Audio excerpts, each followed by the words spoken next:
I'm not angry anymore. She didn't marry me for love. She married me for my father's company. Back then, I couldn't see it. Love makes you blind in strange, gentle ways. It covers the truth with soft light and laughter. Until one day, that light fades, and you realize what you were really standing in a shadow. My name is Caleb, and this is not a story about revenge. It's about understanding, about how sometimes the only way to find peace is to let go, not out of weakness, but out of quiet strength.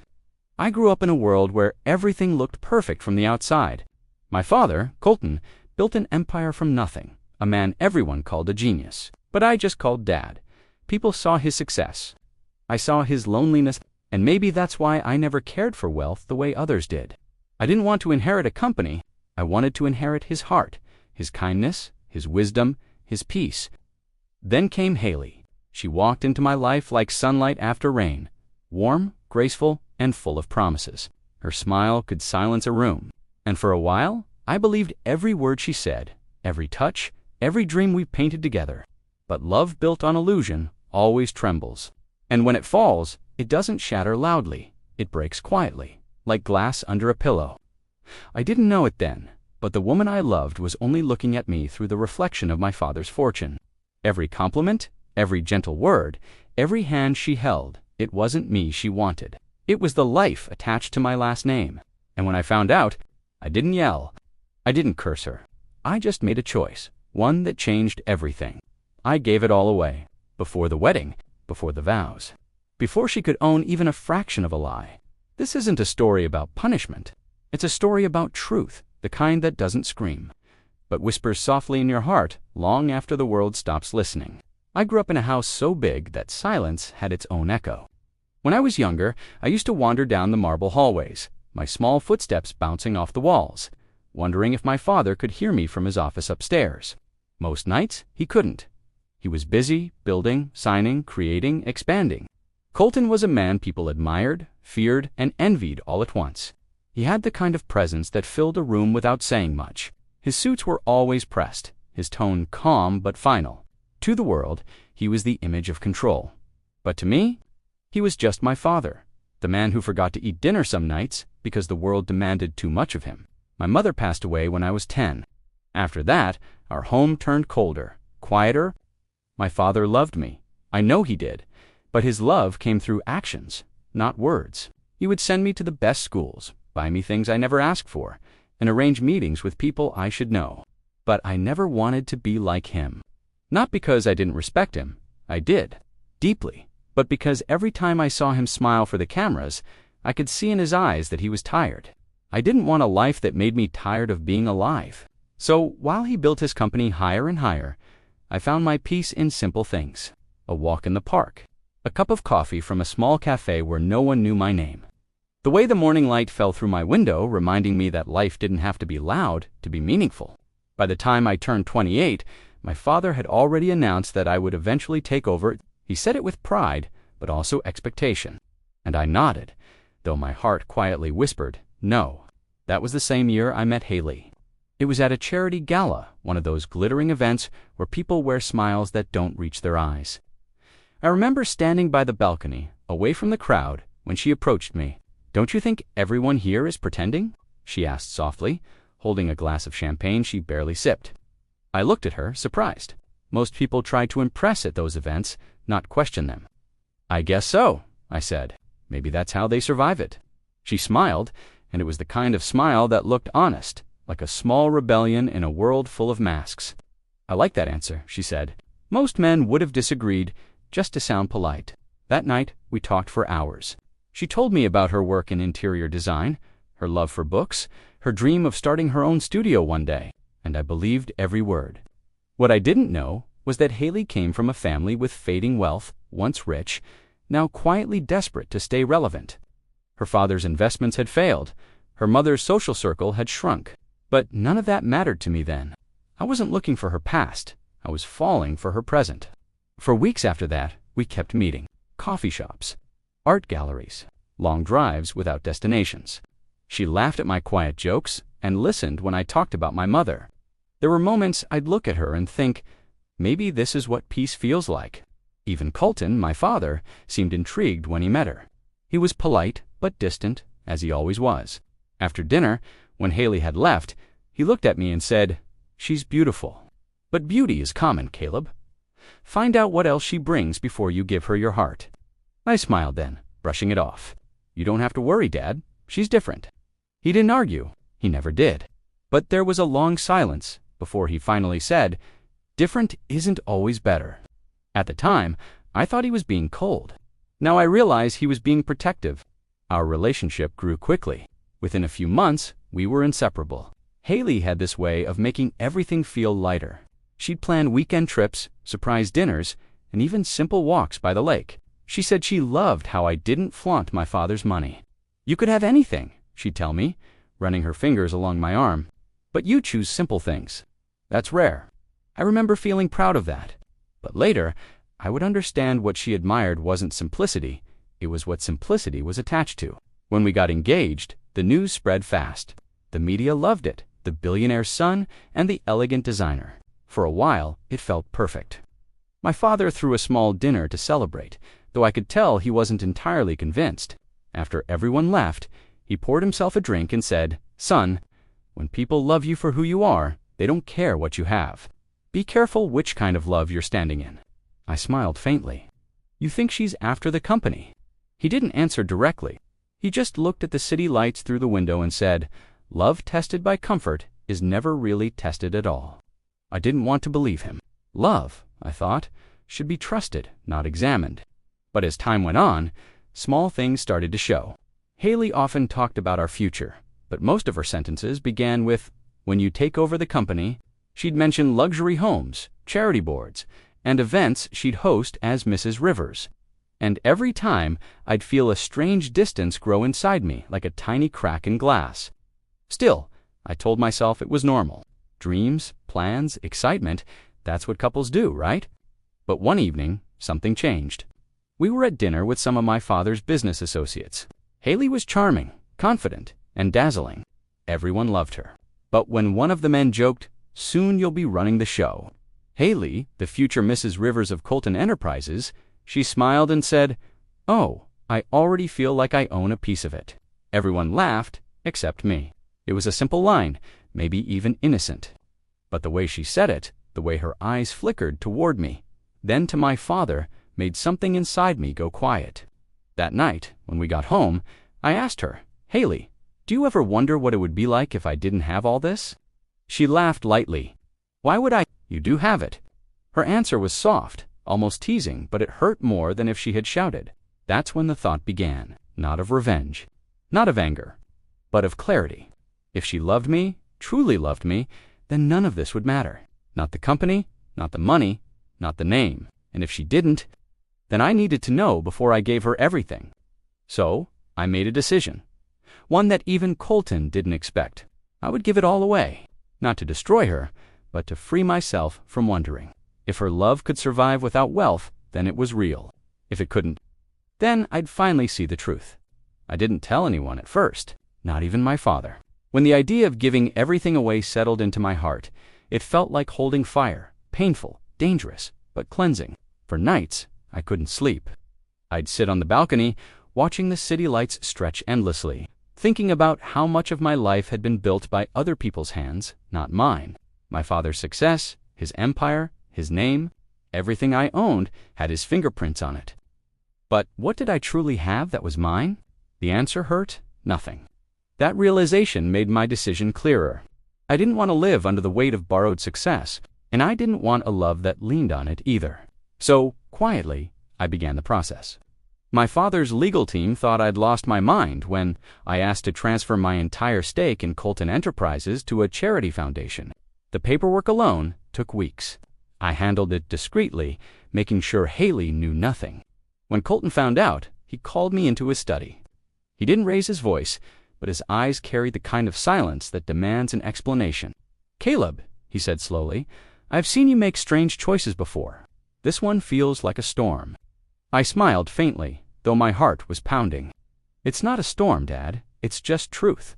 I want to know what stays when everything else is gone." He looked at me for a long time, then leaned back in his chair.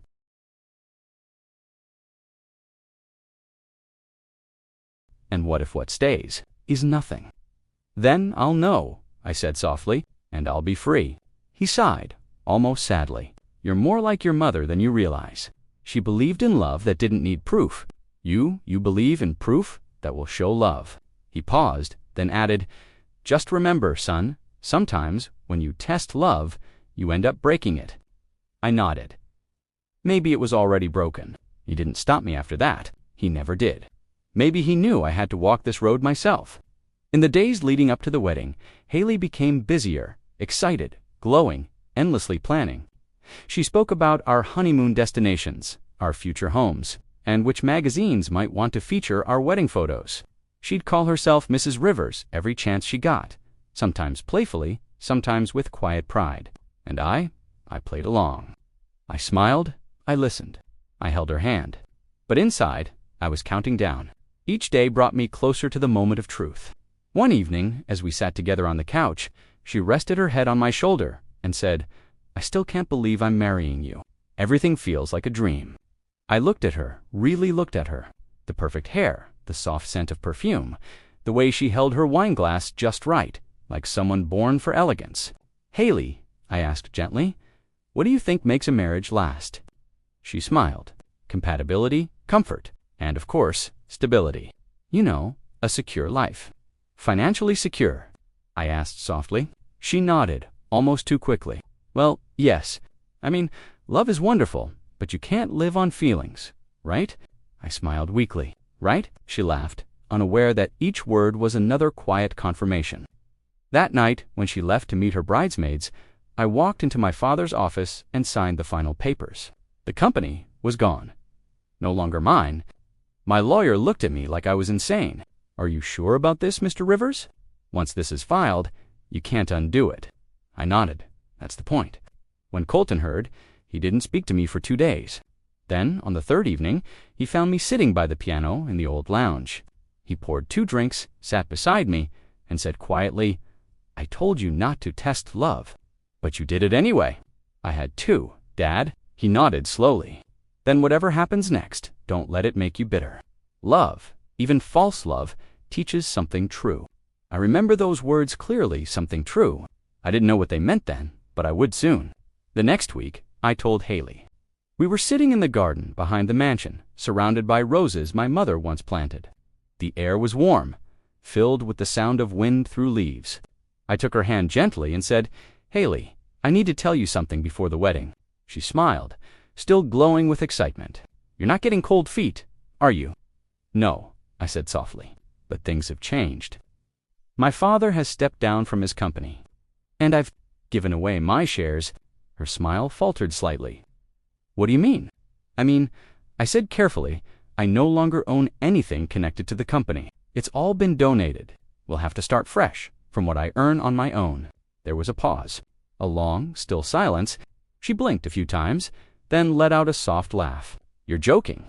I'm not. Her laugh faded. Caleb, why would you do that? Before the wedding? Because I don't need it. I want a life that's mine, and a love that's real. She looked at me as if I'd said something foolish. Caleb, you don't just give away billions of dollars. That's not noble, that's reckless. Her voice rose slightly, but it wasn't anger I heard. It was fear. I thought you said you didn't care about money, I said gently. I don't, she replied quickly. But this isn't about money, it's about security. About stability. About us, I repeated quietly. Or what comes with us. She stood up, pacing slightly. You don't understand, Caleb. My whole life I've struggled to build something that lasts. I thought, with you, with your family, I could finally stop worrying. Her honesty was raw, painful. I'm sorry, I said softly, but I can't build a marriage on worry disguised as love. She stared at me for a long time. Then, without a word, she turned and walked away. That night, she didn't come back. The next morning, I found her ring on the table, a note beside it. It said, You deserve someone who understands your kind of love. I guess I'm not that person. There were no tears on the paper, no smudges, no second thoughts, just clean ink and closure. When my father read the note, he sighed and said, So now you know. I nodded. Yes, I know. He placed a hand on my shoulder. How does it feel? Like I lost something that was never really mine. He gave a faint, sad smile. That's the purest kind of loss, son, the kind that frees you. In the days that followed, I felt strangely calm. There was no rage, no heartbreak, just quiet clarity. I walked through the same house, but everything felt lighter, simpler. Even the silence seemed softer. Sometimes I caught myself wondering if Haley ever thought about me, if she regretted her choice, or if she moved on without a backward glance. But those thoughts never lasted long, because deep down, I knew the truth. Love built on illusion doesn't end with heartbreak. It ends with understanding. 1 week later, Colton surprised me. He called me into his office again, but this time, his eyes held something new. Pride. "You passed a test I never dared to take," he said quietly. "I wasn't trying to pass anything," I replied. He smiled. "Exactly. That's why you did." He poured 2 glasses of whiskey and handed me one. "I never cared if you ran the company, Caleb. I just wanted to know you could live without it. Now I know," he raised his glass slightly, "to freedom, the kind money can't buy." I lifted mine, and for the first time in a long while, we drank not as father and heir, but as 2 men who finally understood each other. But peace never comes without a shadow. A month later, Haley reached out again. Her voice on the phone was softer this time. "Caleb, can we talk?" I hesitated, then agreed. We met at the same cafe where we first sat years ago, the one where she said everyone was pretending. Now, it was just the 2 of us, sitting in quiet truth. She looked different, tired, but honest. "I thought about what you did," she said. "At first, I was angry. I felt betrayed, tricked. But then, I realized you just wanted to know if I loved you or what you had." I nodded. "And now you know too." She smiled faintly, tears glistening. "I did love you, Caleb. Maybe not the right way, but I did." "I believe you," I said softly. "But love that depends on comfort doesn't survive the storm." She wiped a tear and whispered, "You were the storm." I smiled gently. No, the truth was, when she left that cafe, I didn't follow her. I watched her walk away into the city, fading into the crowd, a chapter closed with grace, not bitterness. That night, I went home, stood by the window, and whispered to myself, I gave it all away, but I gained everything that matters. The days after Haley walked away, the world didn't stop, of course. The sun rose, birds sang, and the city buzzed with its usual rhythm. But inside, I felt suspended, as if life itself had paused, giving me space to breathe and think. I spent mornings in my father's library, surrounded by walls of books that smelled faintly of old leather and dust. Colton would join me sometimes, pouring tea instead of whiskey, sitting quietly beside me. No lectures, no judgments, just silence, and that was enough. One evening, as the sun dipped below the skyline, casting amber light across the room, Colton spoke. "You did the right thing, Caleb." I looked up sharply, surprised. He nodded slowly, letting the words sink in. "Yes, giving away the company, walking away from what people call success. You did it to find something real. That's more courage than most people will ever show." I swallowed, feeling a strange weight lift, but I lost her. I lost Haley. Was it worth it? He gave a faint, almost imperceptible smile. Love that needs proof will never stay. You didn't lose her. You simply found out what was never yours to begin with. I sat back in my chair, staring at the fading light. His words made sense, but they also stung. I had loved her, truly, deeply, and yet I couldn't deny the truth. The turning point came unexpectedly, in the quietest way. It was a rainy afternoon. I was walking through the garden, my shoes sinking slightly into the soft mud, when I found a letter tucked under a rose bush, one of my mother's favorite bushes. The paper was delicate, almost fragile, and the handwriting was unmistakable. Haley. I hesitated, then unfolded it. Her words were simple, raw, and honest. "Caleb, I thought I loved you, but I realize now that I loved what you had more than what you were. I was selfish, and I am sorry. I hope one day you find someone whose love is not bought, borrowed, or measured. You deserve it." I felt tears prick my eyes, not of sorrow, but of relief. She finally understood, finally admitted the truth. At that moment, I realized something important. This story wasn't just about loss or betrayal. It was about recognition, about understanding that love, freedom, and self-respect are intertwined, and I had chosen them even when it was hard. That evening I sat with Colton once again recounting the letter. He listened quietly, nodding.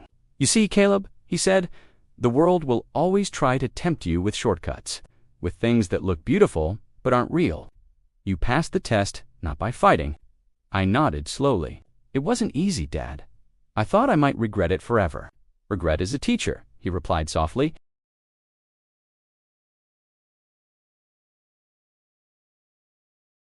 "But clarity is a gift, and you gave it to yourself."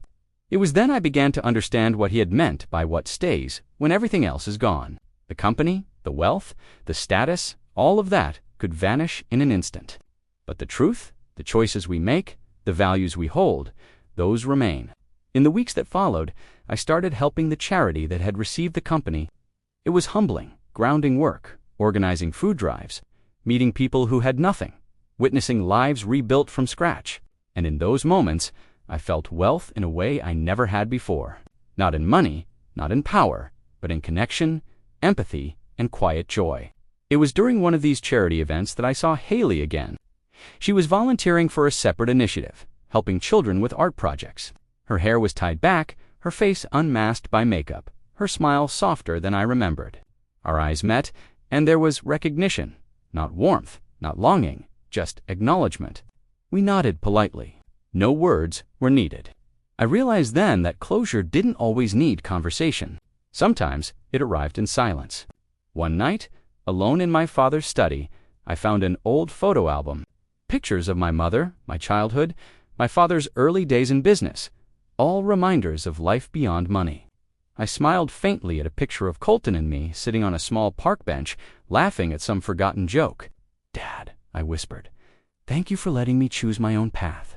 He didn't answer, but I knew he heard me. And in that moment, I felt the turning point solidify. I understood that love, life, and integrity were measured not by wealth, but by choices. I had given away the company. I had lost a love that wasn't mine, but I had gained freedom, clarity, and peace. A week later, Colton surprised me once more. He handed me a small box, not jewelry, not money, just a simple note inside.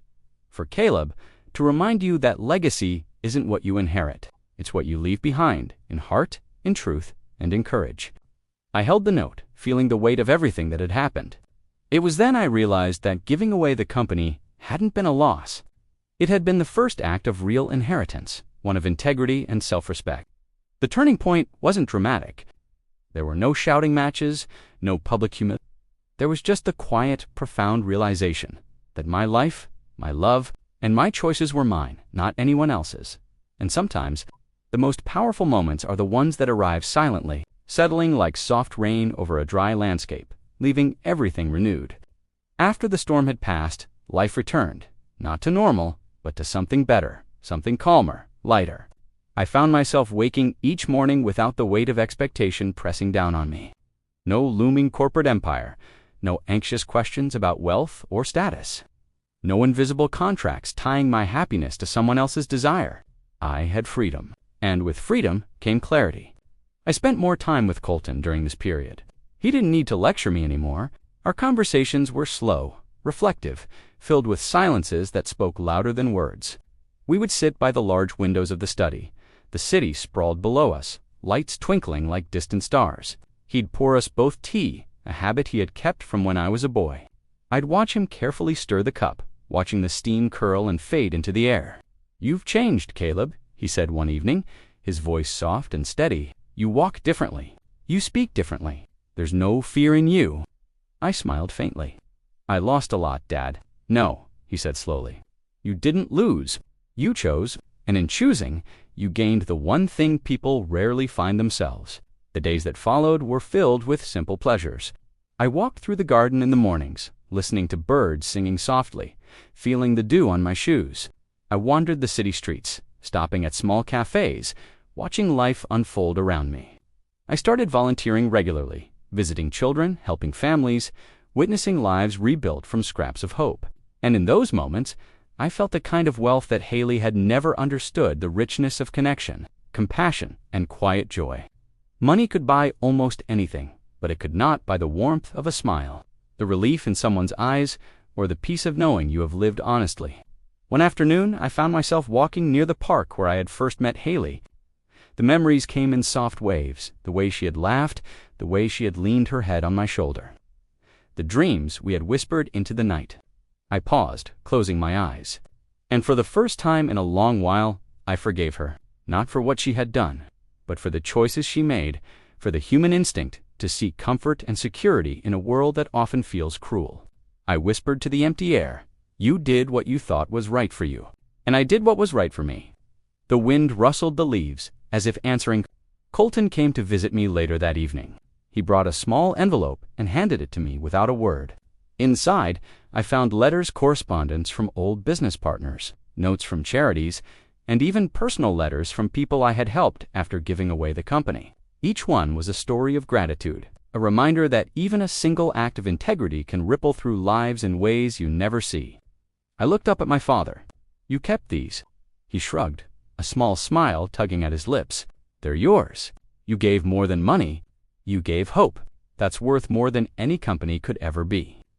I felt a warmth spread through my chest, a quiet, enduring satisfaction. Weeks passed. Seasons changed. Life carried on with a gentle rhythm, and I began to notice small miracles. The charity work grew not because of wealth, but because of sincerity. People responded to truth, not grandeur.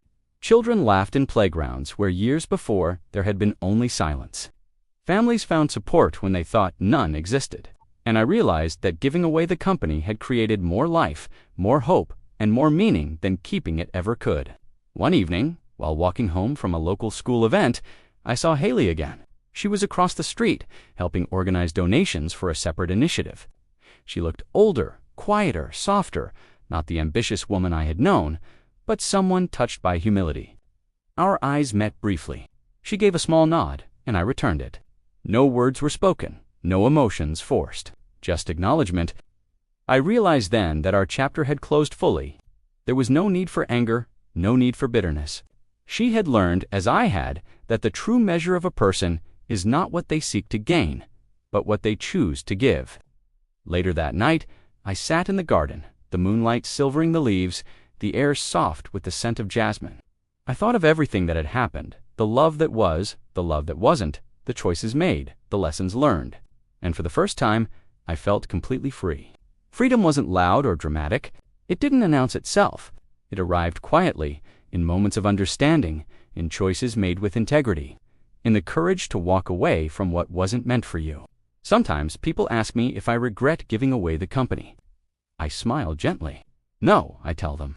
I didn't give it away. I gave myself something far more valuable: clarity, peace, and the knowledge that love can only exist when it's free. And then there were days when I thought about Haley again, not with longing or pain, but with a soft sense of understanding. She had her path, I had mine, and that was enough.